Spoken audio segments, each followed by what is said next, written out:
Hey there, Lego people. Today, we're going to take a look at the big one, the massive one, the collector's edition of the Hogwarts Express, set number 76405. And there it is.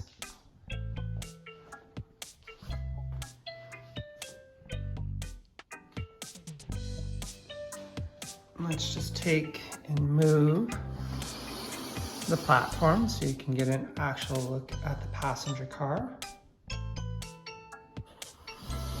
And we'll put it back in for right now.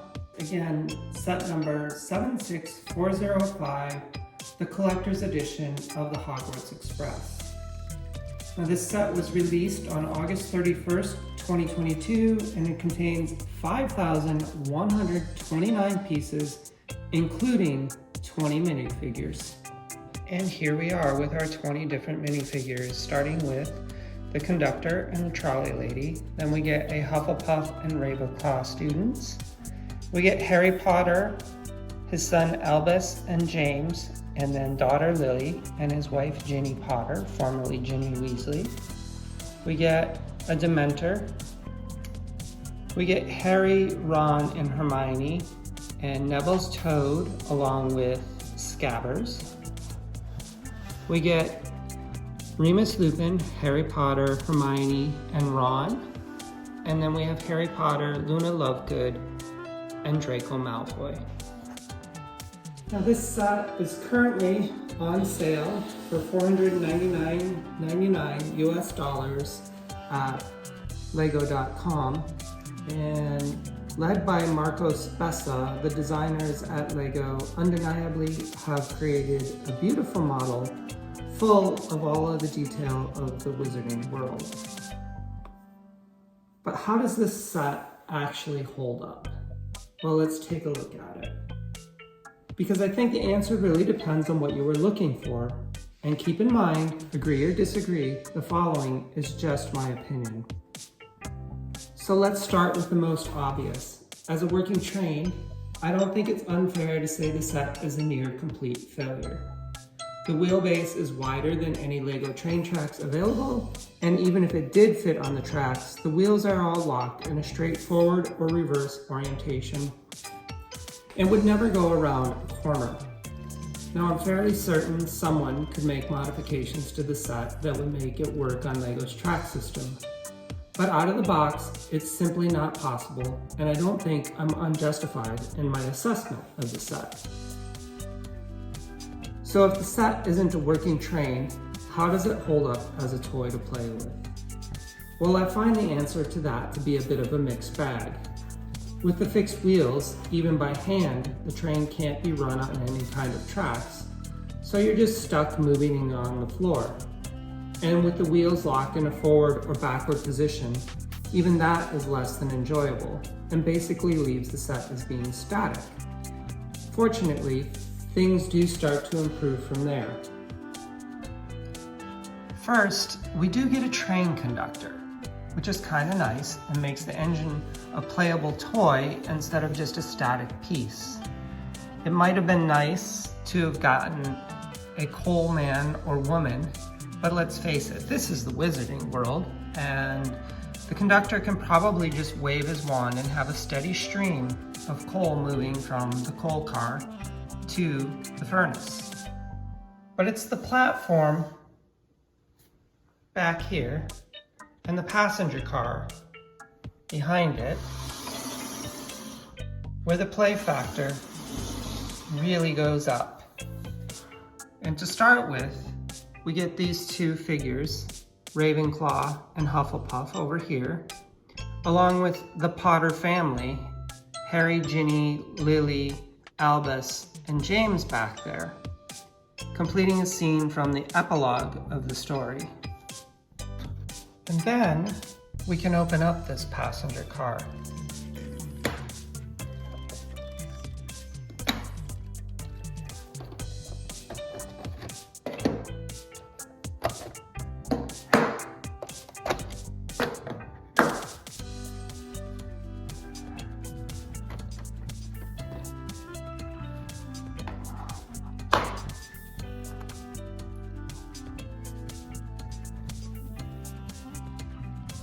and we end up getting a whole bunch of different scenes.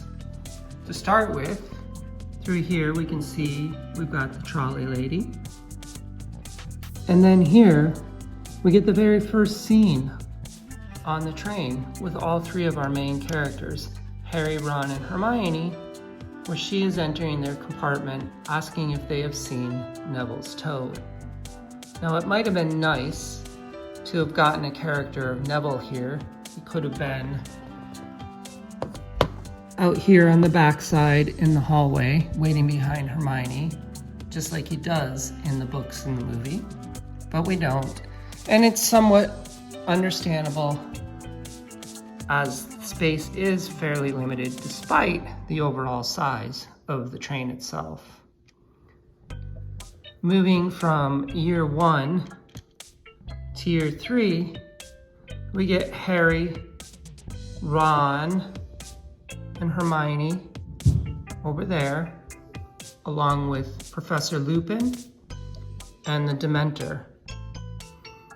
Now again, we could have been given a Ginny and a Neville here because they were both in the scene as well.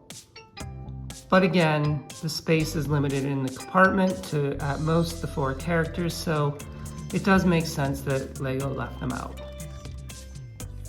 And our last scene is from year 6, Harry Potter and the Half-Blood Prince. And this is the scene where Harry has been spying on Draco on the train, and Draco has caught him, and he has hit him with a spell, and he's left Harry there on the train, and he's found by Luna Lovegood. And then back here, we can see Draco. And overall again. And as I was saying, I think it would have been really nice to have gotten a Neville character here. I think for the $500 the set did cost, that it wouldn't have been too much for us to ask. I also think that it probably wouldn't have been too much to ask to have gotten a Ginny before she was married to Harry.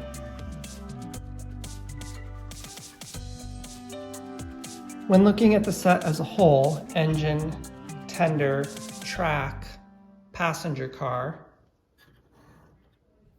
and the platform, I would give the playability maybe a 6 out of 10.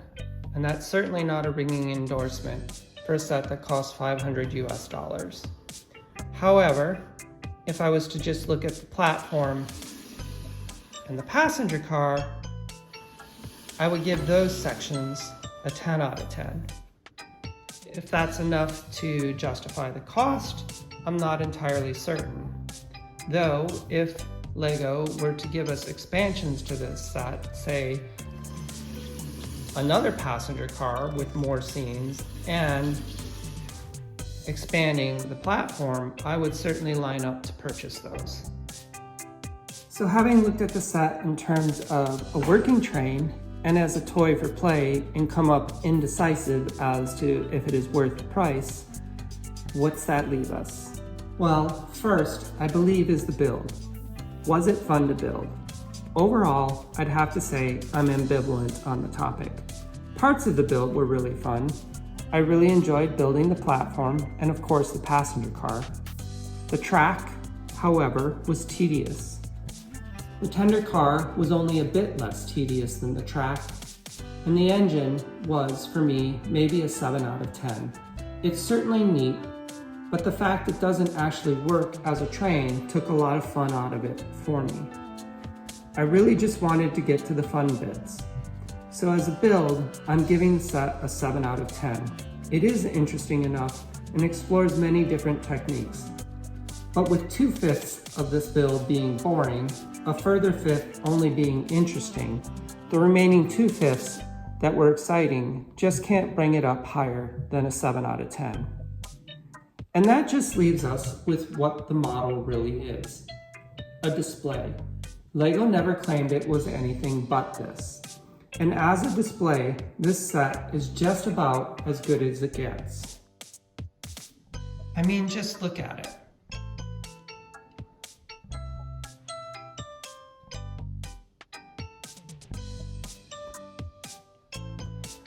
train is as detailed as it is beautiful.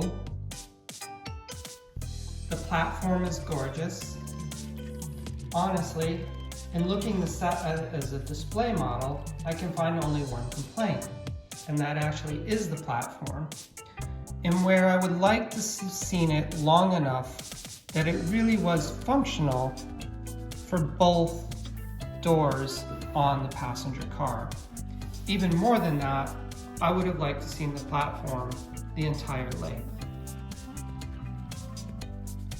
So here, in reviewing the set on its ultimate purpose, I'll give it a 9.5 out of 10. As we can see, at least in my opinion, the set is a very mixed bag. As a working train, it's terrible. As a toy for play, half of it is amazing, the other half is sadly lacking.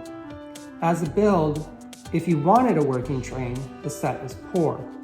If you look at the set as the static model was, then the build is above average.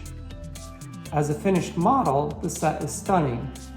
All of this leaves me giving the set a 7 out of 10 rating. And that just leaves the question of whether I'm happy with my purchase. The answer is yes. Overall, I am. As I said earlier, even if it meant building more track to accommodate them, I'd happily buy expansions of the platform and additional passenger cars with more scenes. And from there, we're just left with the question of if I'd recommend the set for purchase by someone else. This is not an easy answer for this set. If you are a fan of Lego and trains, then I think you'll probably want this set. It might not run, but it is still probably the best train Lego has ever produced. If you're a fan of Harry Potter and Lego and have the money to buy any Harry Potter set you wish, again, I think you'll want this set. If you happen to have a more limited budget, then I think a person really needs to look at what they want out of their purchase. When it comes to fun and overall playability of the set, for a Harry Potter fan, the giant Diagon Alley, set number 75978, at 5,044 pieces and $449 US, just might be the better purchase. If you're a Lego train fan, a dozen or more adult fans of Lego the world over have proven Lego wrong and motorized set number 21344, the new Oriented Express, at 2,540 pieces and $299 US. For the limited budget Lego train fan, it might be the better purchase. Basically, whether you're a fan of Lego train, Lego Harry Potter, or both, this set is not a have-to-have, it's a want. Everyone, if you've enjoyed this review of the Harry Potter Lego Hogwarts Collector's Edition train, please consider hitting the like and subscribe button, and don't forget to hit the notifications button so you never miss an episode. And I'd, of course, appreciate any comments that anybody wanted to leave. And thanks for watching. For anyone who's interested, what follows is the speed build of this set.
Okay, we are gonna get back at it again, Lego people. So just real quick so far, out of the Hogwarts Express set, we built the engine, the tender, the track, and the platform. So we just have the passenger car left to work on.